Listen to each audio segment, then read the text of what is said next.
Dakta Radio, bijak dan cerdas.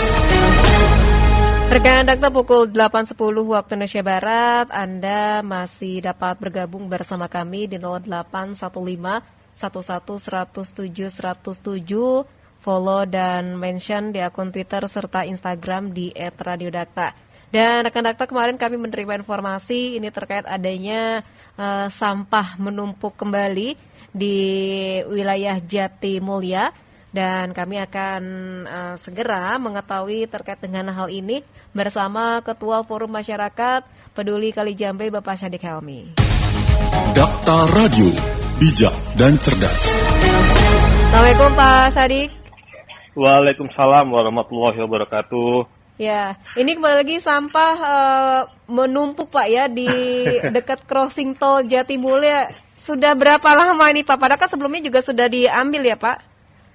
Iya, jadi seperti biasa saya ketika berangkat ke kantor saya lihat ke arah crossing. Kalau minggu lalu saya lihat sampahnya tidak banyak ya, nggak begitu banyak, dan biasanya kita tinggal koordinasi sama Jasa Marga itu sampahnya bisa diambil. Tapi berarti saya menginformasikan 3 hari yang lalu ya. 3 hari yang lalu, sekarang hari Kamis, hari Senin, ketika saya melintas, saya lihat nih sampahnya banyak sekali. Saya minta tolong rekan-rekan bapak-bapak yang ada di perumahan yang memang beraktivitas di sekitar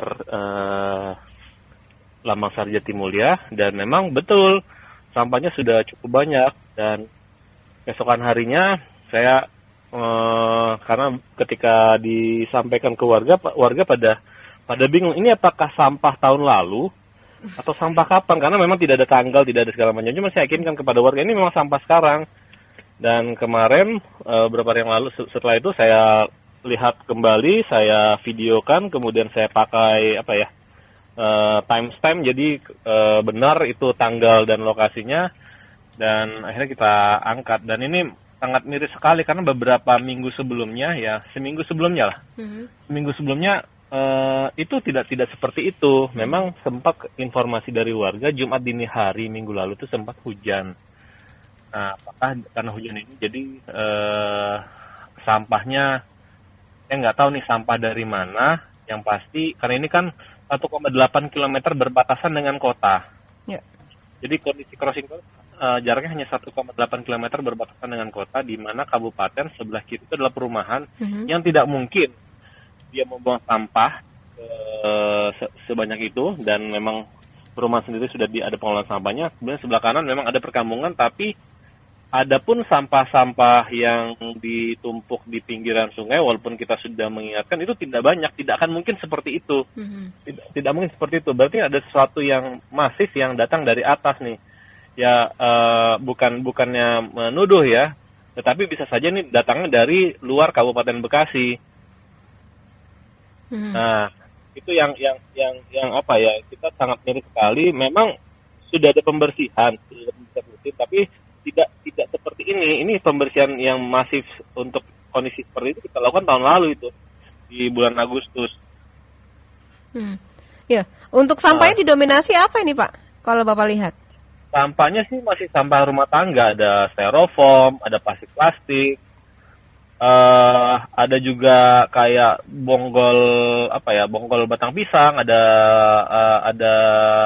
kayu-kayu. Sebenarnya sampahnya sama seperti biasa, tapi ini cukup banyak. Begitu. Pak, kalau untuk melaporkan kepada Jasa Marga ataupun ke pihak-pihak terkait ini bagaimana Pak? Jadi sebenarnya Jasa Marga itu kan karena itu di crossing itu di atas tol Cikampek. Biasanya mereka punya petugas yang lihat secara rutin, dan biasanya juga kalau misalnya beberapa sel melintas itu memang ada petugas yang ngambil, ada petugas yang ngangkat. Dan kemarin ini cukup banyak, berarti Jasa Marga juga tidak memprediksi itu. Ketika saya hubungi juga Jasa Marga, dia juga bilang, iya Pak, saya baru saja dikabarin sama tim, dan ini memang cukup banyak nih. Jadi seperti diserang sampah. Gitu.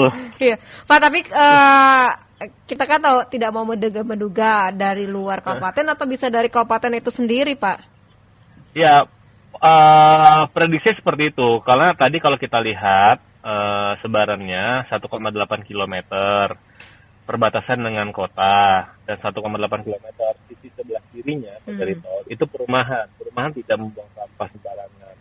Perumahan itu sudah dikelola sampah-sampahnya.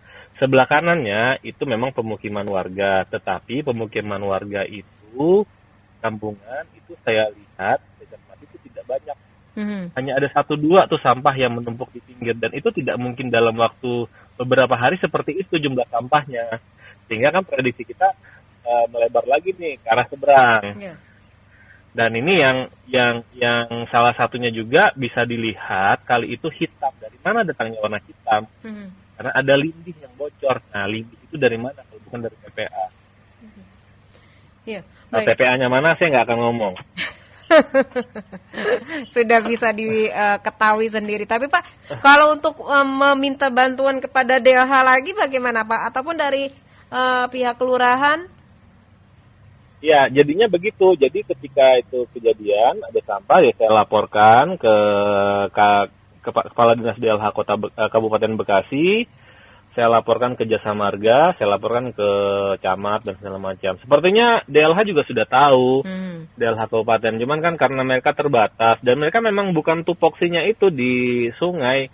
Sungai itu ranahnya BBWS, sampah di daratan itu ranahnya DLH. Sampah di sungai ranahnya siapa? Ini abu-abu. Ini yang abu-abu. Kemudian crossing tol itu Jasa Marga, Bina Marga. Jadi yang bertanggung jawab untuk ini masih abu-abu nih. Ini siapa yang bertanggung jawab? Tapi terlepas masalah sampah, kita juga punya masalah lainnya. Ini kan masalah sampahnya hanya salah satu root cause dari penyebab banjir. Masih banyak yang lainnya. Jadi sayang sekali kalau kita itu sekali sudah dikeruk, sudah dilebarkan, tapi masih ada sampah. Yang bertanggung jawab siapa? Yang saya sampaikan di narasi tersebut ya. Bertanggung jawab semuanya. Warganya juga bertanggung jawab, pemerintah bertanggung jawab, semuanya bertanggung jawab. Nggak bisa kita serta-mertakan ini hanya tanggung jawab satu pihak gitu. Tapi kalau dari masyarakat bisa tidak dilakukan secara swadaya nih? Untuk mengangkat sampah, Mbak? Iya, ataupun menyewa ekskavator dan sebagainya? Itu harus alat berat. Harus alat berat, karena kalau swadaya ketinggiannya itu bisa 3 meter dari permukaan jalan ke dalam, dan 3 meter ke atas itu cukup dengan panjang lebar sungai itu kali itu bisa sampai 20 meter mungkin. Nah, dengan panjang sampah mungkin itu sekitar 500 meter mungkin ada panjangnya dari crossing tol. Nah itu nggak bisa pekerjaan tangan, itu harus ada rekayasa, harus pakai alat berat, dan di bawah pokoknya juga harus pakai alat berat. Saat itu saya ingat tahun lalu ada di atas ada 2 ekskavator. Ada ekskavator yang long arm dari atas ngambil sampah ke bawah, kemudian di atasnya lagi ada ekskavator yang memindahkan hasil tumpukan sampah yang sudah diambil itu ke mobil pengangkut sampah, ke TPA Burangkeng. Kemudian di bagian bawah juga ada ekskavator yang mendorong sampah itu. Jadi kalau itu dikerjakan oleh manusia, wah itu benar-benar pekerjaan yang luar biasa. Apalagi kalinya itu warnanya hitam, bukan kali kayak kali Bekasi yang bersih. Kalau teman-teman ini kali hitam. Jadi yang saya terinfokan, setiap pasukan biawak DLH Kabupaten Bekasi masuk sana itu sorenya langsung bentol-bentol, ada kena tomcat dan segala macam. Jadi sangat sedih sekali nih rekan-rekan biawak itu harus menanggung beban yang mana seharusnya bisa diselesaikan, bisa diantisipasi lah minimal. Nah, antisipasinya seperti apa nih Pak, agar ketika prosesnya tidak ada hal-hal yang demikian ini Pak? Ya, jadi sebenarnya kebetulan kadarullah pada hari ini jam 9 kita ada pertemuan dengan ATR BPN dengan PMO Jabodetabek Punjur, ada DLH Kota Bekasi, DLH Kabupaten Bekasi, Tata Ruang Kota Bekasi, Tata Ruang Kabupaten Bekasi, Dinas BMSDA, Kota dan Kabupaten, Camat, kita aja Kecamatan Selatan, Lurah segala macam, kita ngomongnya besar, kita ngomongnya tidak hanya kita tidak ngomong masalah sampah. Tapi memang salah satu yang kita usulkan saat itu dan sudah bersurat, Kementerian sudah bersurat kepada pengembang untuk dipasang jaring sampah. Tapi memang ini karena ini di sungai dan itu memang bukan yurisdiksinya pengembang, tapi kita minta tolong, minta bantuan mereka, tolong dong pasang jaring sampah. Jadi ketika tadi ditanya ini sampah dari mana, kita bisa tahu penyebabnya itu dari mana. Dan memang sebelumnya itu kita sudah pasang jaring sampah dari jaring sampah nelayan, tapi karena strukturnya itu memang bukan buat menghalau sampah, jadi sebentarnya sudah jebol. Dan beberapa minggu yang lalu, sebulan yang lalu saya lihat dilaporkan dari PTI Perumahan Pondok Timur Indah, itu dia sudah memasang jaring sampah yang permanen. Tapi memang di situ alirannya kecil dan setiap 3 hari mereka ketika ada sampah yang nyangkut mereka ngambil. Nah sekarang yang dari arah satu lagi nih, arah yang TPA itu, nah belum ada.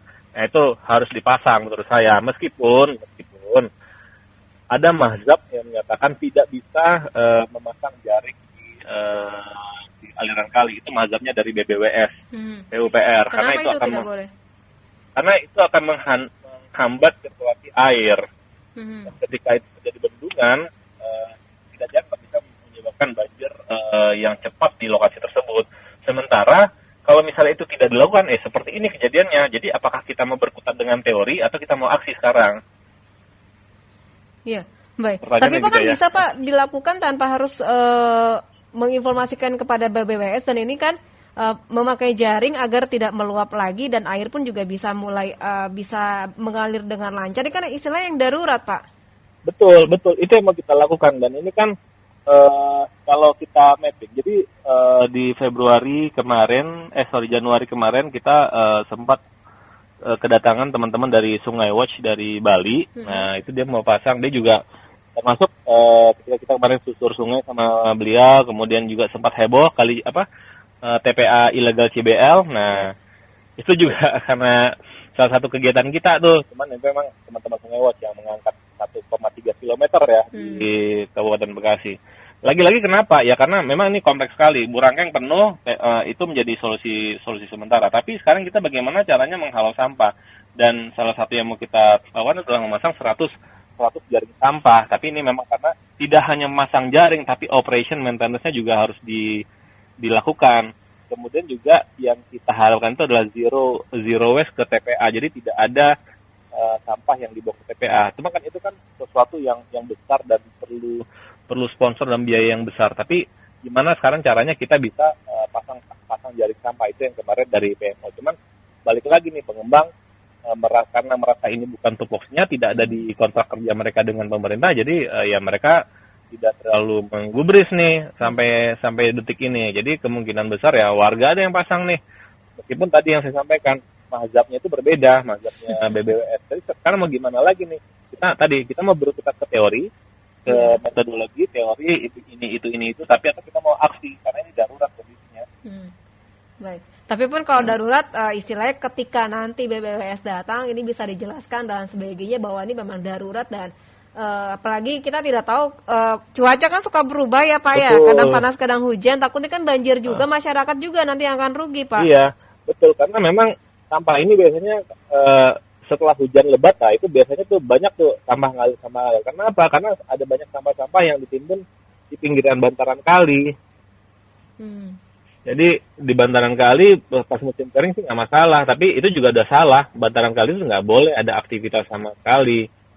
Dan ketika hujan ya tinggal dorong itu sampah ke kali, dan ya itu kita masih menganggap kali ini adalah bagian belakang rumah kita, belakang rumah kita nggak perhatikan. Baik, Pak, mungkin dari masyarakat akan seperti apa terkait dengan sampah ini Pak ke depannya?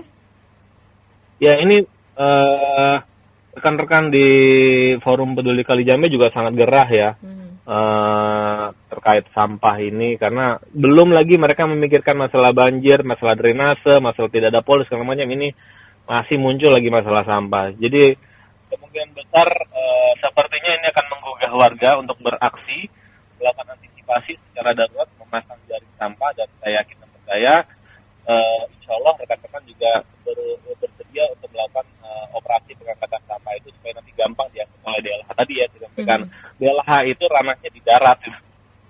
Kalau di sungai, di kali itu ranahnya kementerian. BBWS ya. Nah, kementerian ranahnya tidak ada masalah sampah. Jalan itu. Bulat ya, tahu bulat. Baik. Ya, jadi insya Allah dari pas pertemuan kali ini nanti di Kelurahan Mustika Jaya kita juga akan sampaikan isu ini dan kita minta komitmen apa yang bisa kita lakukan bersama nih. Kalau bicara normatif, bicara teori itu jangka panjang, tapi apa nih quick win yang mau kita lakukan bersama? Baik, Pak, pernah tidak dari masyarakat ataupun yang lainnya ada OTT masyarakat yang buang sampah ke kali tersebut, Pak? Oh ya, ada aja. Ada kita monitor, kita lihat sih ada, tapi balik lagi kita kan Forum Peduli Cijambe, Forum Peduli Cijambe namanya Mbak, bukan Forum Peduli Kali Jambe, tapi Peduli Cijambe. Kenapa namanya Cijambe? Karena BBWS namanya Cijambe, jadi kita ngikutin aja. Kita untuk ini kita dengan kita menginformasikan, menghimbau, kemudian mengajak instansi pemerintah setempat, baik itu lurah, kepala desa, camat, untuk ayo menghimbau warganya untuk tidak buang sampah sembarangan, untuk mengelola sampah secara bijak. Nah, tapi kan tipikal kita ya, tipikal Indonesia nih, ketika diinformasikan ya dia yang nurut, tapi begitu berikutnya ya udah tanpa pengawasan buang sampah, dan memang kita belum tegas. Kenapa kita belum tegas kalau saya lihat? Karena memang fasilitas yang diberikan oleh negara untuk penanganan sampah ini memang belum ada. Jadi itu menjadi solusi sementara. Orang jadi buang sampah sembarangan, kan tadi TPA Burangkeng itu kapasitasnya terbatas, begitu juga Sumur Batu. Apalagi Bantar Gebang yang saya cermati itu udah mulai penuh kapasitasnya, tinggal 10% atau berapa persen itu. Nah, bayangkan kalau tahun 2016 setiap hari sekitar 7.000 ton yang masuk ke Bantar Gebang dari DKI. Nah, sekarang itu udah berapa ribu ton itu. Iya. Jadi kompleks sih masalahnya. Nah, seharusnya semua yang terkait baik di daratnya ataupun airnya juga harus duduk bersama ya, Pak ya? Betul. Ini kalau misalnya ada rekan-rekan Dakta bisa bergabung nanti di Lurah Mustika Jaya jam 9, boleh nih kita saling kita cari solusi nih. Yeah. Kita diskusi, cari solusi dan langsung aksi. Jadi udah nggak bisa lagi nih pakai teori-teori negara ini begini, ini begitu, nggak bisa. Kayaknya kalau mengandalkan birokrasi juga agak sedikit ribet, Pak ya? Iya, agak sedikit ribet karena kan mereka juga punya keterbatasan ya, keterbatasan, kan ada keterbatasan prosedur dan segala macam. Tapi kan ini memang harus dikerjakan bersama-sama. Kalau saya menukil yang disampaikan oleh Pak Gub Ridwan Kamil, ya pendekatannya pentahelix. 1A itu akademisi. Bagaimana akademisi bisa melakukan memberikan masukan, kajian secara empiris terkait kondisi yang ada di masyarakat. Makanya kan banyak pengabdian masyarakat, penelitian yang dilakukan oleh akademisi-akademisi. Kemudian B itu bisnis. Bagaimana bisnis membantu nih? Karena mereka juga punya kepentingan untuk bagaimana bisnisnya sustain, dia berada di lokasi kita, bagaimana sustain, jadi tidak terganggu masalah banjir. Nah, tentu mereka juga bisa mengeluarkan dari dana CSR. Kemudian C-nya itu community seperti kita, masyarakat membantu mendorong, menggugah semuanya. Kemudian G-nya government, dari political will, political anggaran, dia punya political kebijakan, bagaimana bisa mengontrol semua.